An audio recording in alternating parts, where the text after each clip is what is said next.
Hi peaches, it's Shaaba. Welcome back to my channel and thank you for clicking on another video. It's Monday and you know what that means. It's time for us to go fishing for drama. Oh, why? Because it's a little bit of fun, it's a little bit of juicy drama. We can hopefully help a couple people out whilst expanding our own mindsets along the way. What's not to love? Peaches, if you enjoy these little fishing escapades, maybe consider pressing the little subscribe button down there if you haven't already. It really helps me out, but no pressure if you don't want to. Let's go. Woo! Am I the drama for using a shark because I don't have a TARDIS?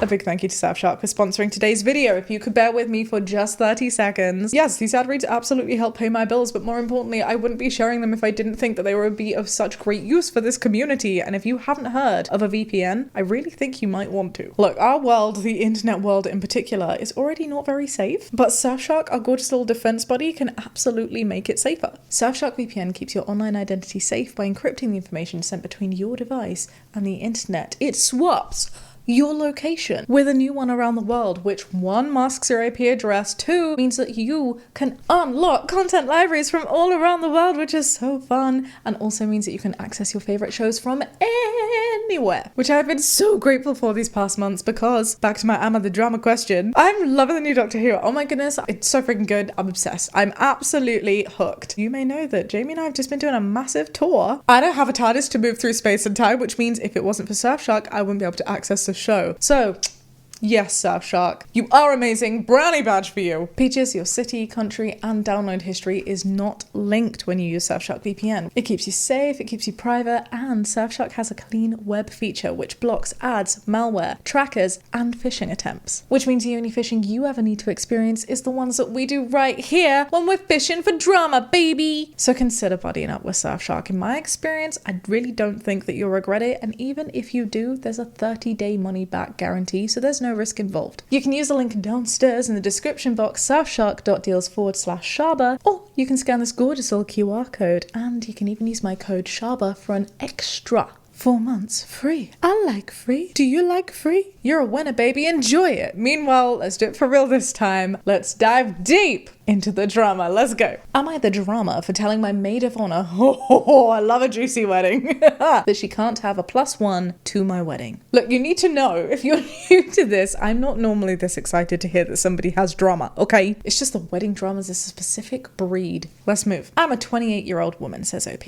I'm getting married soon. Congratulations. The guest list is creeping up. There'll be over 100 people, tons of family, friends, fancy venue, the works. You know, when I was wedding planning, I thought 100 people sounded like a lot. I was like, are you bananas? I'm not gonna have 100 people at my wedding. I considered that to be quite big, and I guess it depends on what your network's like, but in my network, families are very large, and it really adds up. When you have two parents and they have like 4 kids, especially if those 4 kids are older and they therefore have partners who you also know, one family automatically turns into 10 people, and that's if none of them have kids. So like already that's 10 families. So if you have a family and the person that you're marrying has a family and they're of like equal size, right? And then on average your parents have like 2 siblings who are your closest aunties, uncles that you want to invite. That's 6 families in total. Then there's always the additional aunties and uncles who aren't really aunties and uncles but you want to invite. Say there's only 1 of those each. That's 8 already, and that's not even including your friends. My point being, 100 may not be as big as you might think if there are big family networks. Let's move on. My bestie since 1st grade, a 27-year-old woman and maid of honor, has been making a huge fuss for months about being able to bring a +1 to my wedding. Oh, I thought it was going to be like, has been making a huge fuss about the wedding, and I was about to be like, oh, how cute. This is less cute, but okay. Which would be fine if she was actually dating someone, but she's currently single. I love her, but to be honest, she dates the worst type of people, and I desperately don't want an unpredictable stranger at my wedding that's just some guy that my friend met a week ago. And you know what, at this point, without reading on, I can totally agree with this. I feel like if your maid of honor had like a long-standing partner, that would be a bit weird to exclude them. They're such a close friend of yours, I'm assuming you're going to know who this partner is, but really what your maid of honor is asking for is to invite someone that she doesn't even know of yet, right? Like this person doesn't exist. She's single, she's not dating a specific person. So like, why would your maid of honor want to bring someone that she doesn't even know yet? Especially to such an intimate affair, right? Like a wedding is such a cute, special moment. I would want to know everybody there. Also, says OP, she has a track record of some pretty graphic PDA in front of me and other people. Oh, like she gets off on doing public sexual acts and not getting caught when she goes out with these gross guys, and I don't trust her to behave classy at my wedding when she's with a date. Look, this just sounds messy, babe. I'm kind of wondering why you're friends with someone who would do this. Like, surely you would not need to tell your best friend who's your maid of honor, hey, maybe you shouldn't be doing this at my wedding. Like, maybe I'm sounding really judgmental here, but I just feel like the person that you pick to be your maid of honor, who's supposed to be like your biggest help there on the day, is also not the kind of person that you need to be worrying about committing acts of public indecency in front of Uncle Frank on the dance floor, you know?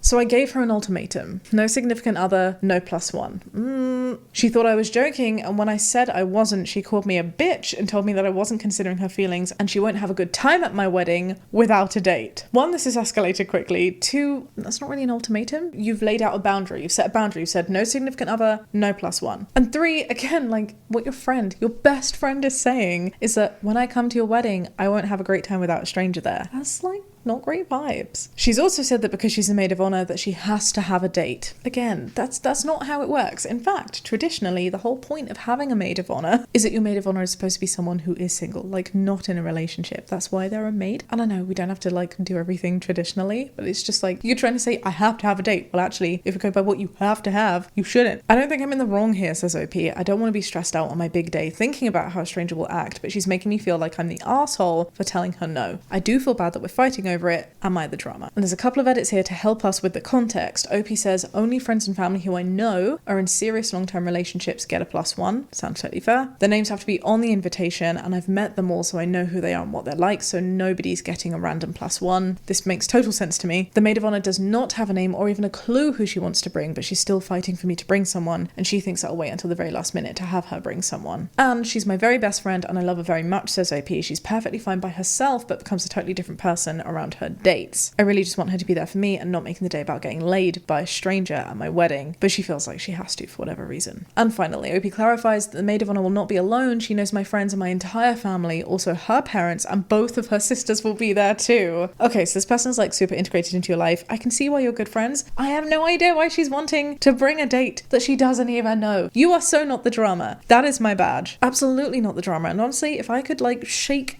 your maid of honor shoulders and be like, your role right now is to support your friend during the wedding. You're supposed to be reducing stress during this inevitably stressful time, not creating more stress. Get a grip. You can sleep with a stranger some other time. Like, of course nobody's going to want that. And of course you're just not going to want a stranger there who you don't know at your wedding. Weddings are expensive. You pay a lot of money for these people, especially if you're doing the fancy venue that works. So why? Why would you invite a stranger? This is beyond bizarre to me that somebody would not grasp the concept, especially someone who's going to know a lot of people and have her own close family there. The only thing that I can envisage is going around in maid of honor's brain is that she's feeling some kind of insecurity. It might be that she's feeling happy for you, but whether it be conscious or unconsciously, she's feeling really insecure that she is not in the same path. You're her best friend. You're getting married. That's the biggest sense of commitment, and there's a lot of pressure on women to go through what you're going through. She's only a year younger than you, and maybe she's like, wow, I am so far off doing what you're doing. I need to at least have a date. Like, I don't want to seem like I'm the single maid of honor. Perhaps she feels that she's like fitting some kind of stereotype. I'm saying all of this, by the way, not to excuse her, because it's still absolutely her problem that she's acting this way, that she's trying to bring a stranger to your wedding to do very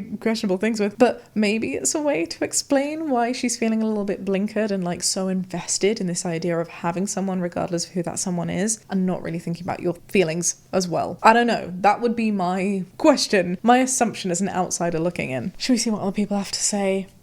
Not the drama. For one specific reason, the wedding is soon and she doesn't have any idea who she's bringing yet. So basically she wants to bring someone as a first date to your wedding to get to know them. Without that info, I'd say that you're the drama. But this isn't my maid of honor wants to bring her boyfriend, it's my maid of honor wants to bring a random guy who might become her boyfriend one day so that she can get to know him during my wedding. Oh, that'd be a very long title. I'm glad you didn't phrase it that way, but I hear what this comment is saying. And somebody else's wedding is totally not the place for this kind of first date to happen. Not for any first date to happen. I think there's some really cute romantic stories about people meeting at weddings. Typically they meet there. They don't bring someone there. But like, really think about it. If you were asked to go to a first date and that first date was this person's family. Like, her mum is there, her sisters are there, her best friend and friendship network is there. Like, that's a lot of pressure for a first date. This is not like meet your parents level, let alone meet the whole gang level. No. What is she thinking? Not the drama. Doesn't the maid of honor sit at a designated table with the other bridal party, and this random guy would just therefore be there on his own? You know, that's a good point. I didn't even think about that. The reality is she's probably going to be really busy on the date, even if you don't have this more traditional seating where she sits away from anybody else that she might know. Like, the maid of honor's role is to be there for you. So I can't imagine it being a very fun first date for whoever it is that she plans on bringing along. Not that that's even appropriate anyway. Not the drama, it is your wedding. That is fundamentally the be-all and end-all of it. There seems to be a pretty consistent consensus here that you are not the drama. I hope that you guys are able to patch it up. And as I said, like, sometimes it's nice to put ourselves in the mindset of our loved ones when we think that they're doing something questionable, because it's really rare that people are arseholes just for the sake of being arseholes. I'd bet money on this being some form of insecurity that maybe your friend isn't even aware of. And if a really healthy and honest conversation can come from this, where kind words are still being used, because you can still be kind even if you're delivering some kind of truth or wanting to explore some kind of truth, I'm really seeing a future in which you and maid of honor will still be close friends, in fact even closer friends, and she can just focus on having a wonderful day with her already existing loved ones and without bringing a total stranger to your wedding. Congratulations, my love. I hope you have a wonderful day. Shwoop! Am I the drama for telling my sister-in-law that she is an idiot for expecting her family to be as generous with gifts for her marriage as they were for mine? Another wedding. Oh, why would they not be as generous? What is it between you? Questions, thoughts. Curiouser, let's go. When I married my husband, we had a smallish wedding, 150 guests. Trust me, that's small for our families. This is exactly what I'm talking about. We paid for everything ourselves, says OP. Altogether, we spent about $25,000. It was in our budget and we had saved up for it, and that included everything. We looked at this recently. $25,000, I think, would end up working out to be like in the realm of £21,000, which, if you think about it, is a lot of money.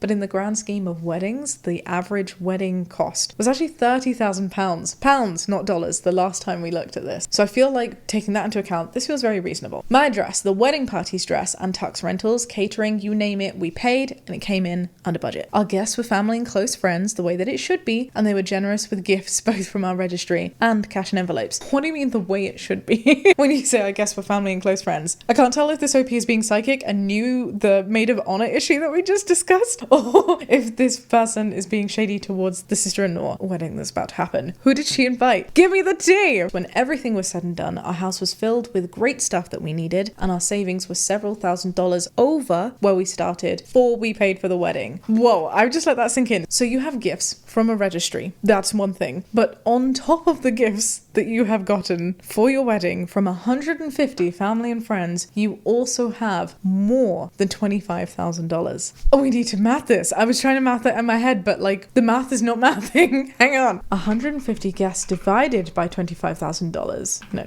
$25,000 divided by 150 guests means that on average, every single guest gave you $167, not pounds, but dollars. That is a lot. This might be normal to some people, but for me, like, I've never heard of that happening. I can see $150 per, like, family, per clump of guests, but there's not 150 clumps, that's 150 guests. And that's on top of gifts. You have a very generous network. That's what I'm taking away from this. Let's read on. My husband's sister just eloped in February and nobody found out about it until early April when she sent out links to her wedding registry. Wait, okay, so your husband's sister, the sister-in-law in the title, you had like a full-on wedding, but your husband's sister for her wedding eloped, didn't tell anyone that it was happening until 2 months later when she sent out a wedding registry for a wedding that didn't happen? Let's read on. Not too many people have bought anything off of it yet, and she's getting upset about that. All she talks about whenever we speak is how cheap everyone is. Every conversation leads back to the same topic. Babe, I don't think that they're cheap. I'm just gonna say that. Look at how much OP got. They're not cheap.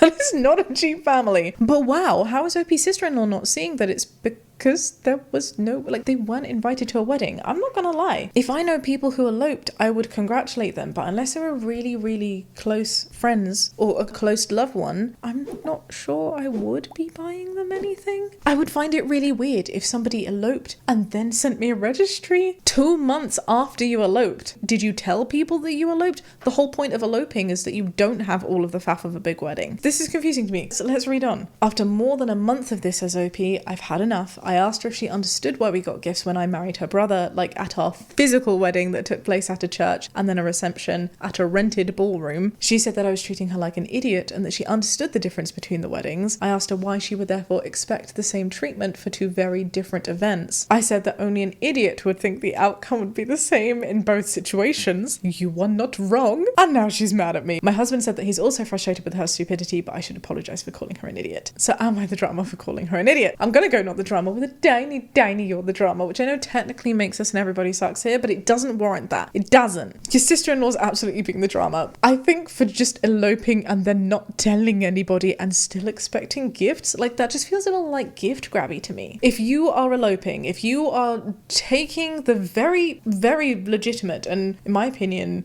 like cool choice with just the two of you, how romantic. That's what eloping is, right? It's because what you're trying to say is, I don't want the stress of a wedding. I don't want the stress of all of this logistics planning, which is a lot of what people pay for because they know how expensive a wedding is. Hang on, I'm not saying a gift to a wedding has to cover the cost of the wedding itself, but you invite somebody to a party, they thank you and also celebrate by providing you with a gift. A gift isn't obligatory, and obviously it's for you guys to celebrate, but there is a huge element of that becomes really generous because you are being so generous by inviting them to celebrate and sharing this really special moment with you. So why would you expect that when you're not sharing that special moment because you're going off doing your eloping thing, which is totally fine, but then like sending out a registry and only telling them many months after you did it. Yeah, and nobody found out about it until early April. So like, what did that even say? Oh, hey, just so you know, we got married ages ago, and I'd really like it if you'd buy me something. Here's my Amazon list.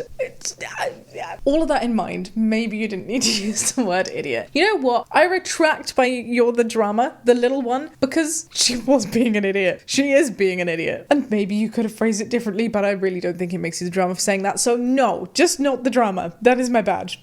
Final decision, please. No, look at it. Not the drama. Ask her if she sends gifts to all of the birthday parties that she isn't invited to attend. Exactly this. That is such a fantastic point. Unless the loved one who is having a birthday is super close to me, I'm not going to get you a gift if I don't come to a party. If I come to a party, it's just tradition, isn't it? You get a gift. You give something. Because you're like, oh wow, hey, you grown, have something. This very natural thing that we all do. But also, part of that gift, we can't lie, is wow, thank you for the efforts of hosting this thing and inviting me to it. Like, it's very kind of you, so hey, chocolate.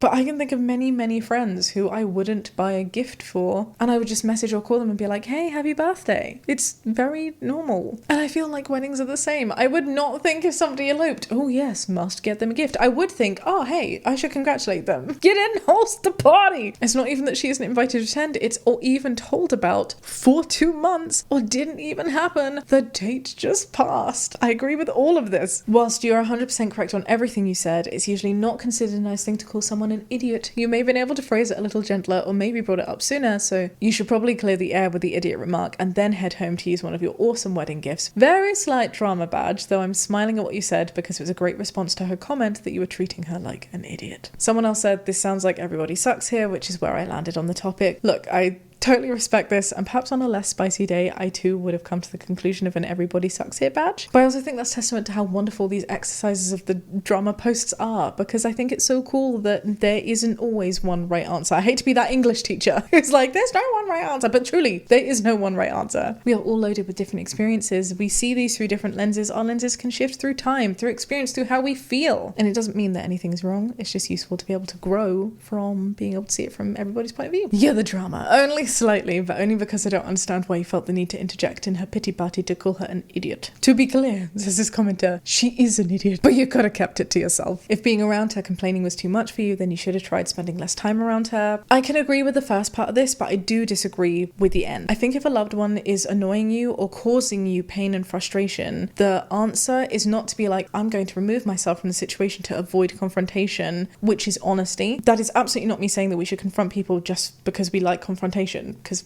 who likes confrontation? And there are some people that like confrontation. I don't like confrontation. That's not what it's supposed to be going. My point is, if you love someone, sometimes showing that love is confronting. It is being honest. And right now, you're right, sister-in-law was being an idiot. She's being silly, and I'm sure you're not the only person that she's pissing off. And on top of that, she's also formulating ideas in her mind about the rest of your lovely network that they don't deserve to have formulated. So really, I do think it's your role as a loved one to step in and be like, I think you got the wrong end of stick here, babe, which is what you've done. Running away and just spending less time with her will just cause more problems, because she'll be like, what's your problem with me? And then you'll be added to the list of the people that she doesn't like because she's been an idiot. Just my 2 cents. All right, flip. Am I the drama for making my plane seat neighbour uncomfortable? Ooh. Plane seats have also been a really tricky and divisive topic in Am I the Drama? As always, Peaches, please do share your opinions, but remember, let's be kind. I'm a 40-year-old man, says OP. I just got off a long flight, the kind where even the comfiest seat feels like torture racks. I feel you. Now I'm a big dude. Not yet booked 2 seats level, but enough for plane seats to be absolute hell. I booked a window seat. I figured that the extra space would help. I'm confused as to how a window seat is extra help. The only thing I can think of is maybe that an aisle seat is annoying for people going up and down, like if you feel that you don't quite fit into one seat. But let's see. The flight attendant assigns a woman to the middle seat, a nice person. We exchange greetings, no problem. But here's where things get tricky. Nature called a couple of times during the flight, and let's just say that squeezing by in a cramped space is an exercise in contortionism at the best of times. I really like how OP's written this, and also it is so relatable. We already know that the real drama here are airlines for having such tiny seats. I'm not a big dude, as OP says, and I struggle getting in and out to go to the loo. Please make plane seats bigger. The woman in the middle seat politely refused to get up whenever I needed to use the restroom. The lady in the aisle seat, says OP, was very accommodating and would get up any time either I or the lady in the middle needed to get up. Now I get it, says OP, nobody wants some sweaty dude brushing past them. I tried my best to minimize contact. I literally sucked in my gut and held my breath like I was underwater, but even with the contorting, there was some unavoidable brushing past. Interesting to me that middle seat lady didn't get up. At the end of the flight, the woman made a passive-aggressive comment about personal space and how uncomfortable I made her feel throughout the flight. And honestly, I felt terrible, says OP. I didn't mean to make her feel that way, but what else was I supposed to do? Hold it for 8 hours? Ask her to physically get up since she repeatedly didn't get up and indicated that I should squeeze by? I had no reason to think that she was too bothered by it. Yeah, I think you're so right here. Like, especially if she indicated she was like, she didn't get up and she was like actively inviting you to go by. Like, what else are you supposed to do? Climb over her head and accidentally teabag her? I'm sure she wouldn't be very impressed with that either. Am I the drama for making her uncomfortable? I don't think so here. I was gonna say no drama here, but I do think the woman's passive-aggressive comment is drama, because what were you supposed to do? I feel like she's telling you off for something that isn't ultimately your problem. So not the drama. That is my badge. That's my badge. Not the drama. You are nicer than me. My response would have been, ma'am, you're refusing to get up, so my only options were to either encroach on your personal space or pee on you. I'm sorry you feel that I chose the wrong option. Oh, I wish I had the confidence to actually say these sort of things in the moment. I always think about them like 3 hours later. When I am torturing myself by going over and over the moment again and somehow convincing myself that I am the problem. Not the drama, but for future flights, I'd go with an aisle seat and invest in a good travel pillow for naps. Though somebody else says, I'm going to be honest, I've had aisle seats the last 2 international flights and I weigh around 90 kilograms, so I'm not hugely overweight, but I'm a bigger girl. And I get hit by the trolley on my arm or shoulder by the flight attendants constantly, and I'm fully in my seat. I can absolutely imagine that being an issue if you were going to go to the aisle next time. It's really frustrating and quite embarrassing, because yes, I have broad shoulders, but to be whacked over and over again when you're trying to squish into your seat sucks. Maybe this is what OP meant when he said that the aisle has less space, which is fine. And honestly, I really don't think that the solution to these issues is to be like, oh, based on your size, you are not allowed a window seat. Like, as a society, I don't think we should be expecting larger people of any like size characteristic to specifically sit in only one kind of seat. What happens if that person also gets travel sickness or claustrophobia, in which case being by a window might really genuinely help? Or vice versa, if you're saying, oh, well, people aren't allowed to be in window seats, what if they really don't like the idea of looking outside because they have a fear of flying? Like, if you're paying money, you're paying for a seat, you should be able to sit in that seat. If other people are not wanting to move, that's their problem. If you're doing everything you can to be as polite as possible, but you happen to get past because you happen to be a human flesh, like, you squish. People squish. This is not the first time. Has this person ever been to a cinema? Has this person never been anywhere where you have to be in a public setting with other people in some form of seated format? They should try being at my old uni's lecture hall. In fact, even in the last restaurant that I went to, I'm pretty sure my butt like rested on the table of the people behind me as I was going by. I felt bad, but it's not my fault. If your restaurant layout doesn't accommodate luscious booties like mine, it's a you problem, not me. I am 5'9" and 200 pounds, not a big guy, and my shoulders are always touching the person next to me. Plane seats are just too damn small. I agree. And planes, you are the real drama in this situation. Fix your damn seats. All right, one more time. Shoop. Am I the drama for being upset because my wealthy best friend wouldn't let me borrow $5? Ooh, a money one. We have done the rounds today. My best friend and I have been friends for nearly 7 years. When we first met, she was struggling financially and lived paycheck to paycheck. At one point, her car broke down and she had no transport to work, so I'd let her borrow my car and I never asked her for gas money or anything in return. At the time, I was financially secure and I was happy to help her out. As the years went by, my financial situation changed, and just like her, I began living paycheck to paycheck. I'm interested in this story. I think maybe we're being provided this as like back context, but I'm interested to see how it relates to the issue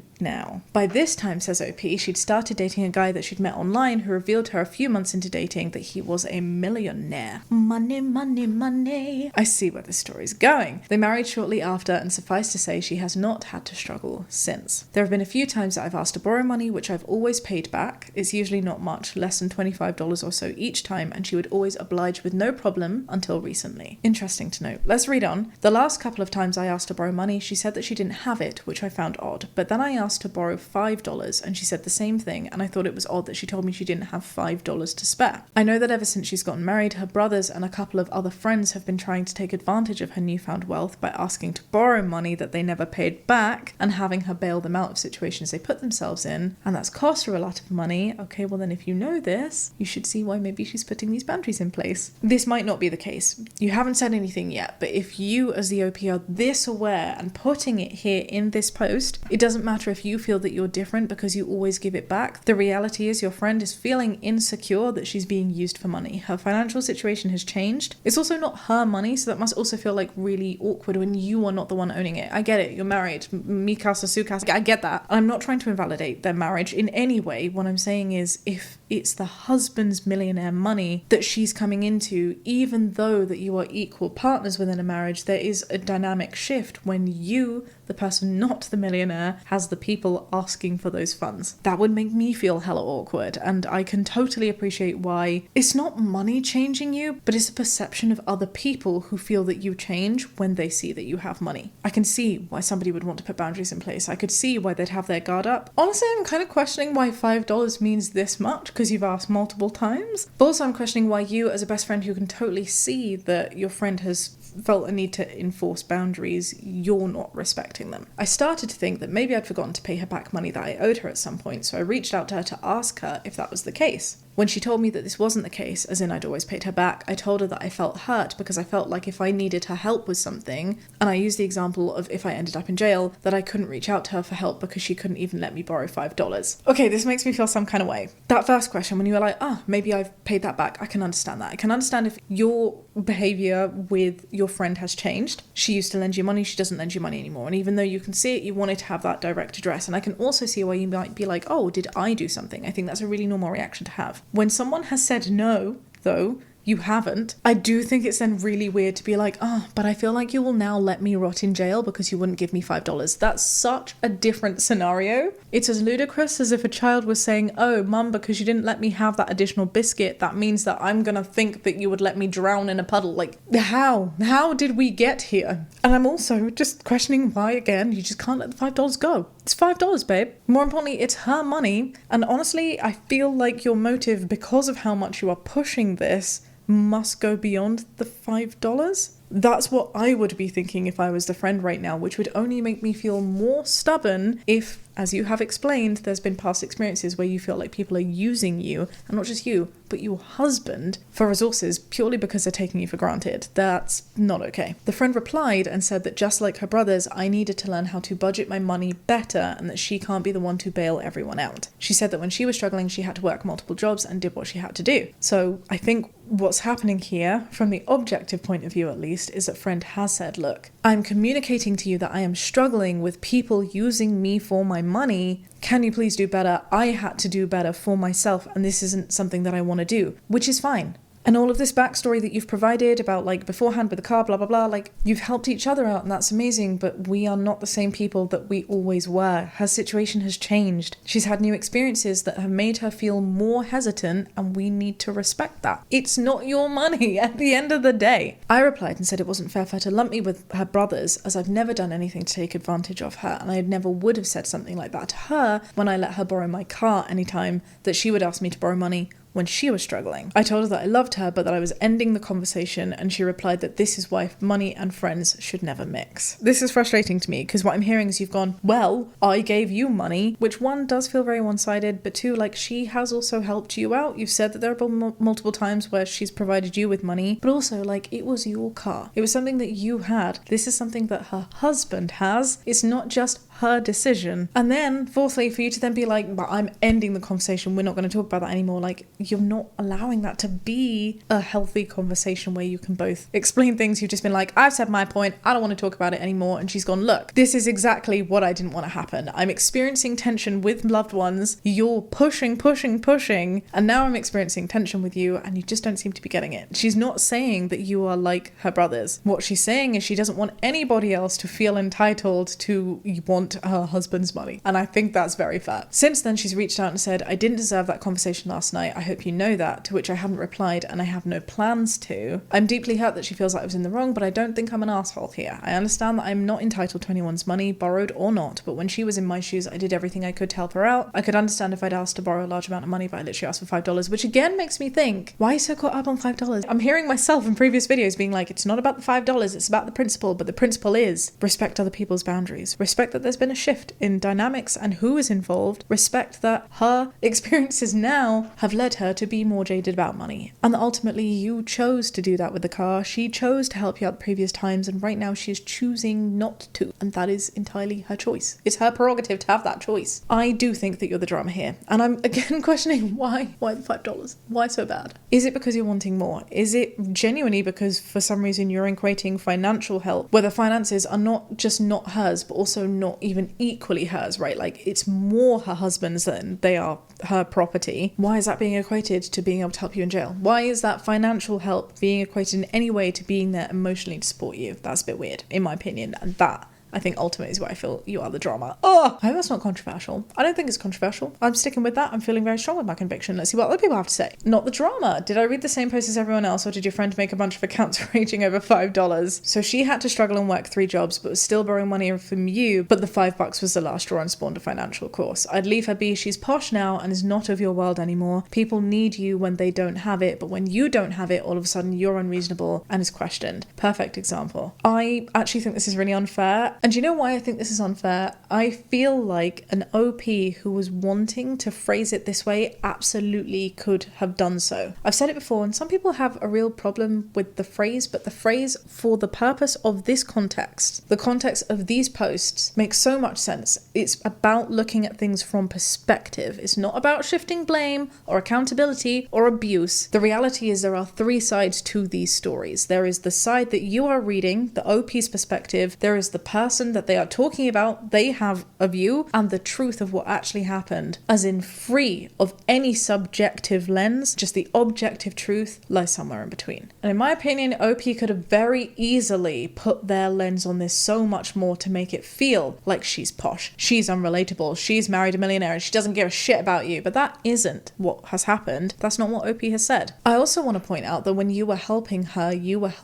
when her car broke down and she had no transport to work. I get it, you didn't ask for gas money because she didn't have money, but you didn't provide money. You provided a thing. You let your friend borrow a car that you had so she could go to work, which feels very different to $5. There's also no explanation, by the way, so whether that was like 1 time, 2 times, 20 times, like, I don't know. But your friend isn't saying that she wouldn't help you out. Your friend's not saying she wouldn't lend you a car if you needed to get from A to B. She said she's fed up of loved ones betraying her boundaries and asking for money and putting her in a difficult position. And I feel like with her change in circumstances, the right thing to do would just be to accept that. And again, I find it weird that you can't just let it go. Somebody else says, I agree with this, not the drama, drop her like a hot potato. It'll hurt, but she's moved on and so should you. I don't think she's moved on. In fact, she's even said to you afterwards, she's reached out and she said, hey, I didn't deserve that. Like, she's instigating the conversation and you are the one choosing not to respond. Objectively, I don't see how your friend's drama here. You are the drama. Your friend isn't wealthy. She married a wealthy man. You've got zero idea about her personal finances. You asked to borrow money. She said no. You don't have to like it. She's no longer comfortable loaning people money and you need to respect that. I totally agree with this. You are the drama for pushing the conversation after she said no to the $5. She doesn't owe you an explanation. No is a complete sentence. Learn to accept it. I 1,000,000% agree with these takes. You are the drama for the sentiment that just because your friend is rich, you're entitled to any amount of their money. I agree with this too. What did you need the $5 for so badly? I need to know. Beaches, feel free to guess downstairs in the comments. Let me know what's exactly $5. Meanwhile, you know what else is pretty well priced? Surfshark. Go take a look downstairs if you're interested in the VPN deal. Give this video a thumbs up, subscribe if you'd like to. Thank you for joining me and I'll catch you next time with another video. Be kind and have a great day. Bye.